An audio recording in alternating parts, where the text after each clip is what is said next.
And I want to say that I have the immense pleasure, in the name of the Secretariat organizer, in the presence of the President of the Directive Council of our school, to declare open the third European Architecture Students' Assembly, LISBOA Ateliers, and to invite you to join us during those days.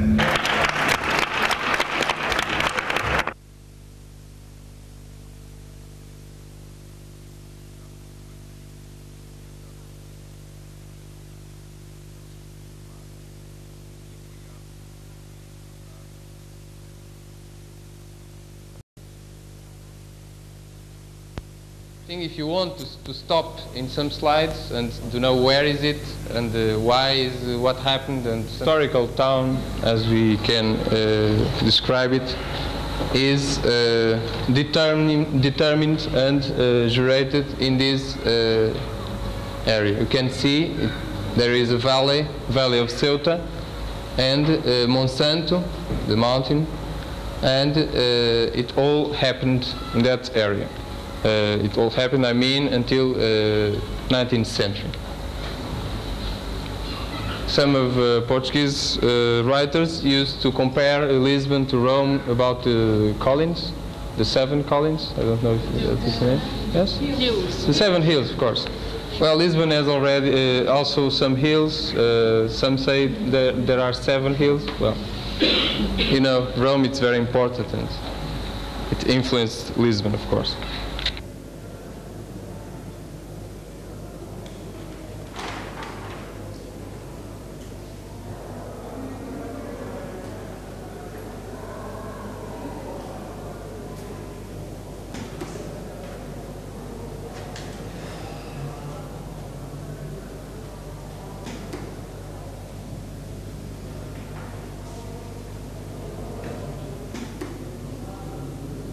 This was church in a new, this again is 1970.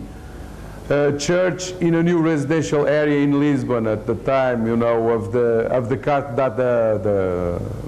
d'Athènes type, you know, the Olivais. I don't know whether you visited it or not. It's close to the airport, and the emptiness of the space, you know, the voidness of the urban space, you know, that sort of urban development where the buildings, you know, with those current typologies, the tower, the slab block, you know, it's recurrent all around the world, and especially in Europe and in France, and then you really never have urban fabric or urban tissue. And so the way I describe this entry of mine in the competition, I said I recognize the place as the desert, and I'm trying to do the pyramid, which would be organizing the space of the desert, in a sense. I always have that particular relation with the pyramids in Egypt, as being the constructions which were responding to the scale of the desert.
Sad je sledeća stvar, otkide.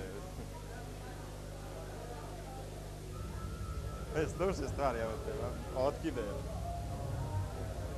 Pojači malo.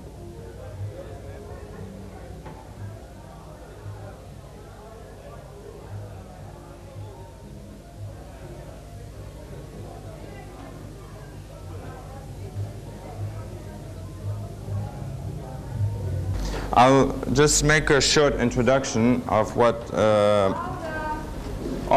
our presentation is about to be.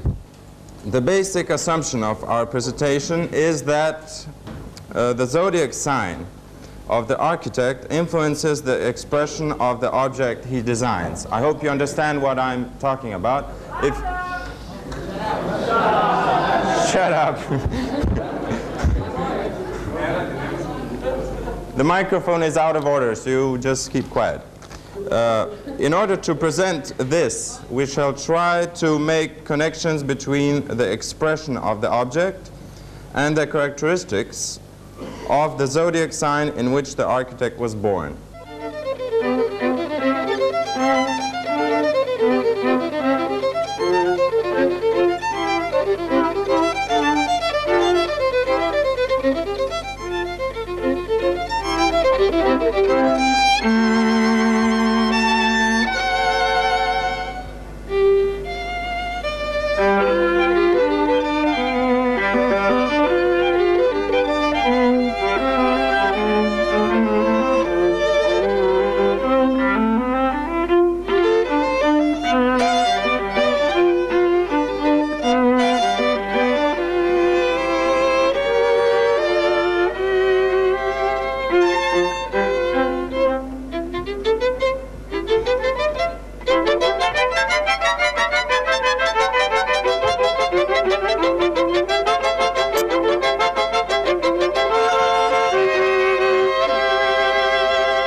To the rest of the world.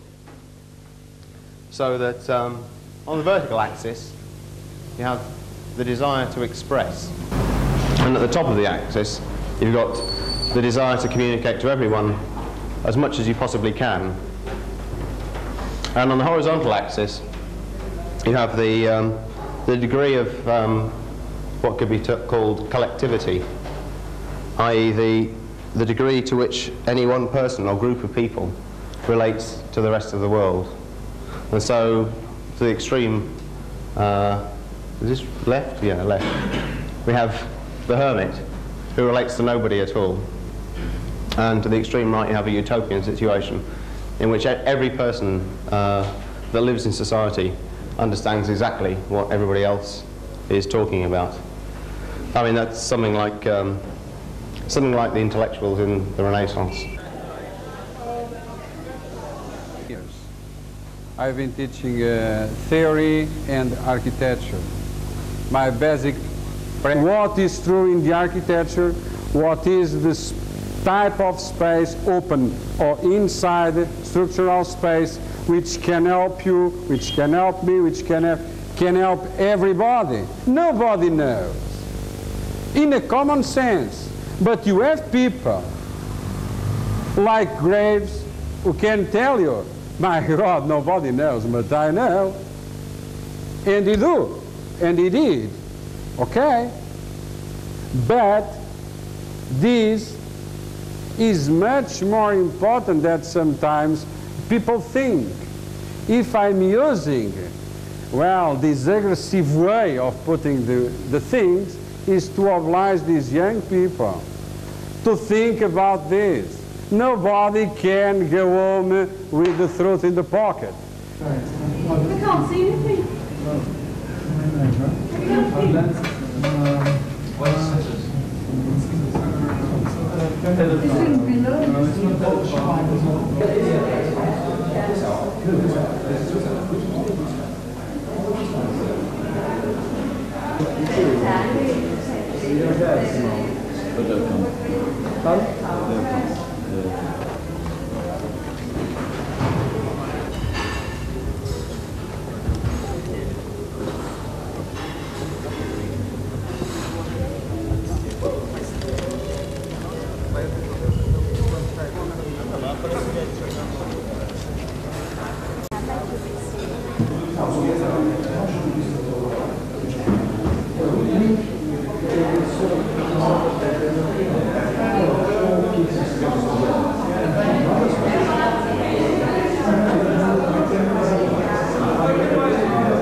Just shorter and shorter.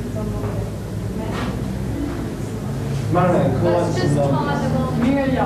Yeah. Shouldn't we let it and just it's okay if you don't say Miriam. I'm not. This historical part of the facade, you get